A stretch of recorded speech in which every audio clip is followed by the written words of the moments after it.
A Bíblia diz que o número inicial era aproximadamente 500. Quantos? Significa que 500 chegaram ao cenáculo. Quantos? 500. Só que o texto diz que 120 ficaram. Então olha para mim. Viver isso aqui não é para quem vai chegar primeiro, é para quem vai ficar. Porque chegar é fácil, difícil é manter a constância. Vou dizer de novo. Estou acabando. Chegar é fácil, difícil é manter a constância. Porque não é sobre quem chega, é sobre quem fica. Ó, aí o texto diz que eles estão reunidos há 10 dias. De repente, aquilo que não está esperando, o texto diz que haverá um som como de um vento veemente. Eu gosto disso aqui. Haverá um som, primeiro eles ouvem como de um vento veemente. O texto diz assim: e foram vistas. Foram o quê? Olhos. Por todos, línguas como de fogo. Como o quê? Que pousou sobre cada um de nós. Olha só, presta atenção. O texto diz que enquanto eles estão recebendo essa virtude, enquanto eles estão sendo cheios, começa a produzir um barulho dentro da casa. E quem está pro lado de fora está ouvindo o que está acontecendo do lado de dentro. Vão bater na porta. Um dos que recebeu esse pousar é Pedro. É quem? Pedro. Quem lembra de Pedro aqui? Vou falar de personalidade. Pedro é sanguíneo. O que Pedro é? Pedro é aquele crente que não consegue segurar muita língua. Hiperativo. Pedro é aquele crente que quando se dá conta já falou. Sabe? Pedro é aquele crente que está andando com Jesus, mas não aparta da espada. É Pedro. Pedro é aquele tipo de crente que se incomodar muito ele quer ir para cima. É Pedro. Sanguíneo, hiperativo, ansioso é Pedro. Você tem como provar? Tem. Pedro é aquele tipo de gente que não espera nem Jesus terminar de perguntar. Ele já está com a mão para cima dizendo: eu sei a resposta. Nem que for para errar, independente de quem arrisca. Esse é Pedro. Pedro é aquele tipo de crente que decide uma coisa: é quarta vigília da noite, o negócio está difícil, o barco está quase afundando, Jesus está vindo aí, quem quiser ficar que fique. Senhor, eu quero ir contigo. Pedro é aquele tipo de gente que arrisca, coloca o pé para fora, anda por cima das águas. Isso aqui é Pedro. É Pedro. Eu só estou explicando para você quem ele é. Pedro é isso aqui. Esse é o nível do Pedro, entendeu? Esse é o Pedro, ok? A última vez que alguém incomodou Pedro, ele cortou só a orelha do menino. Mal ficou sem orelha. Se Jesus não restaura, coitado do moço. Esse é Pedro. Pedro é aquele que no ambiente de angústia de Jesus diz para ele: eu vou contigo até o fim. Jesus diz: não vai, Pedro, isso aqui você não vai dar conta de passar. Esse é Pedro. Então olha para mim. Pedro é aquele irmão que diz assim: ó, eu dou um boi para não entrar numa briga, mas eu também dou uma boiada para não sair depois que entra. É Pedro. Se ela tem como provar, eu já provei na Bíblia. É Pedro. Entendeu? Isso aqui é o que, minha Camila? É Pedro. Pedro é assim. Ok? Deu para compreender quem ele é. Só que, depois de Atos 2, Pedro passa pelo fogo. Ah, Jesus, me ajuda. Depois de Atos 2, Pedro passa pelo...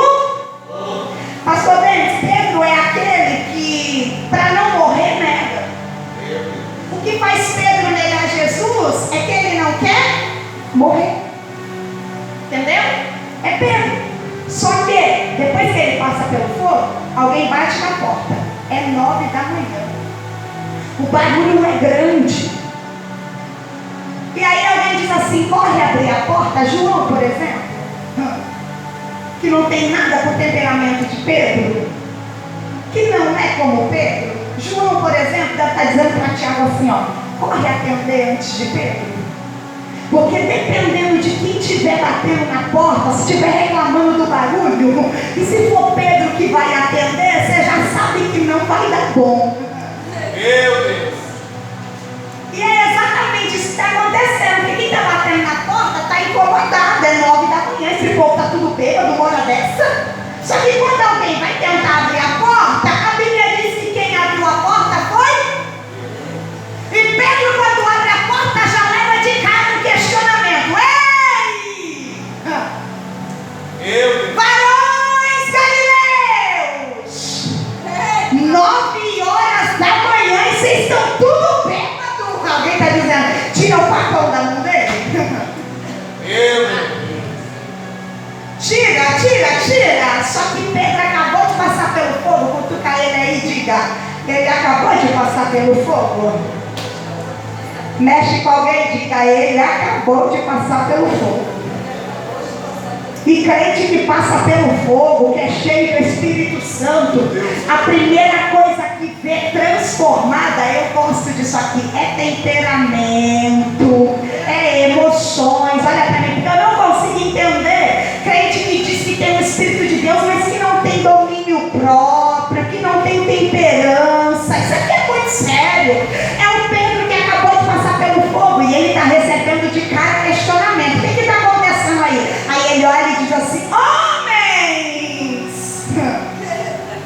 Está acontecendo nada não. O que acontece aqui nada mais é, menos é do que a profecia de Joel, que está se cumprindo sobre nós. Alguém está tentando segurar a barra da túnica e Pedro está dizendo, deixa que eu estou cheio, eu não vou bater em ninguém mais não. Eu não vou matar ninguém não, eu vou pregar. E o resultado do Pedro cheio é 3.000 almas para Jesus agora, 5.000 daqui a pouco. O resultado do Pedro cheio é, Tiago está morto, o Pedro está preso.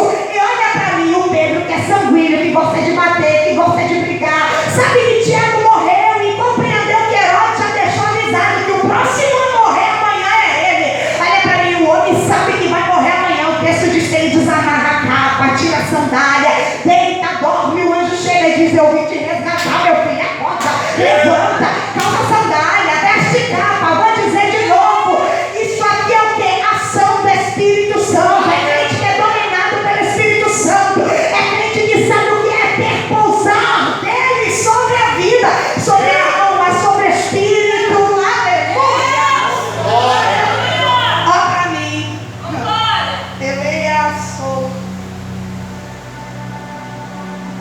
Isso aqui é uma ação natural de quem é cheio. De quem é o quê?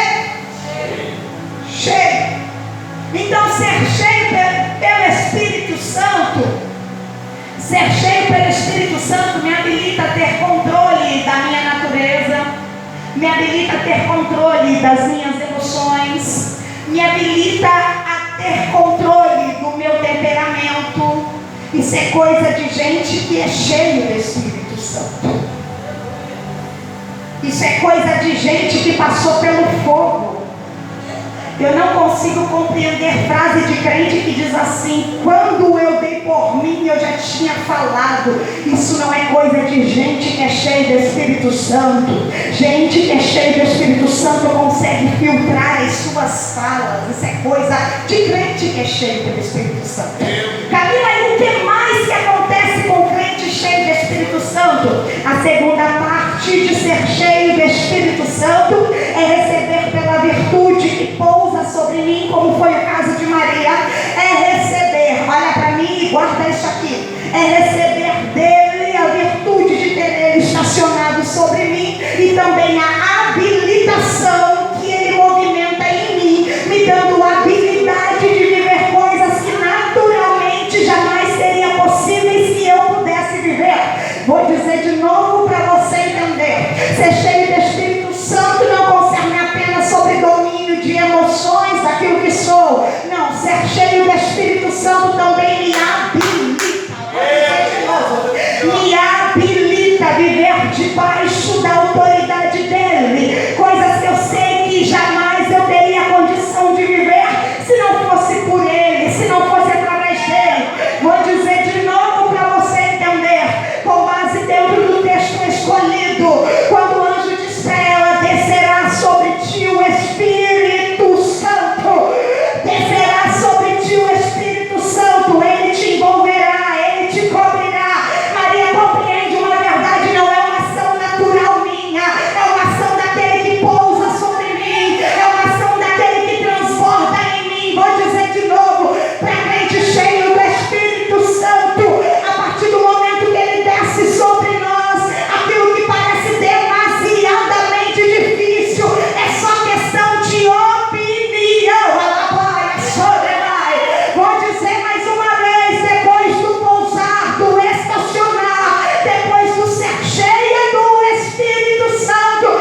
nos habilita a viver coisas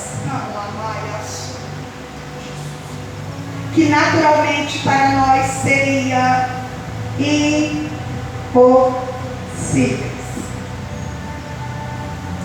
Em pé. Em pé. Quando é faz vigília. Não tem problema não. Amanhã eu vou ser assento na minha congregação e estou pé.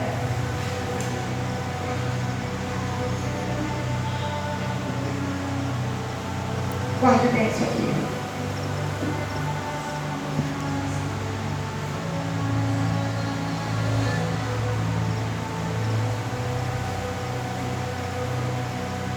Ó,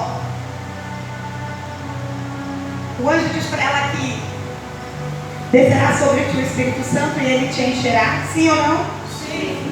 Aí ele continua dizendo assim para ela: e ele te envolverá, e ele também te cobrirá. Gosto disso. A primeira coisa é: toda ação vai ser através dele. Porque diante da tratativa dessa realidade, de alguém que sabe que tem algo grande para viver, mas não entende como vai viver, o que o anjo está trazendo para ela é uma ação. É o quê? O Espírito Santo em ação. Ele está dizendo, ó, descerá sobre ti o Espírito Santo. Primeiro ele desce, depois ele te enche, depois ele te envolve e depois ele te protege. Em outras palavras, o que o anjo está dizendo para ela é o seguinte: Maria, esse Espírito que pousa sobre você, que vai permanecer, eu gosto disso aqui, que vai permanecer em você, ele se encarrega do quê? De entrar, de agir e de fazer tudo o que for preciso para que você viva. Vou dizer de novo. Eu encerro nisso aqui orando com você. Em outras palavras, o que o anjo está dizendo para ela é o seguinte: de você, ele só precisa de uma coisa. Meu Deus. De você, ele só quer uma coisa. E ela diz, eu sei o que é. Aí ela olha para o anjo e diz assim: eis-me aqui. Meu Deus. Cumpra-se em mim. Eu vou dizer de novo.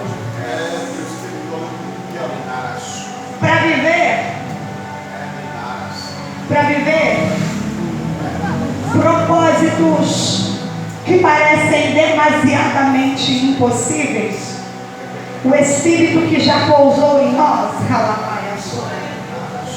que habita em nós, te trouxe nessa noite para dizer para você que você não precisa fazer nada para viver o que Ele está estabelecendo. Só precisa de uma coisa: eis-me aqui. Eu vou dizer de novo, porque alguém está perguntando. Eu preciso correr atrás de alguém, pedir emprestado. Eu preciso pedir para alguém me ajudar, para alguém abrir a porta. Eu preciso procurar alguém para fazer isso aqui acontecer. E o céu, como resposta, e eu sei que isso aqui é resposta para alguém,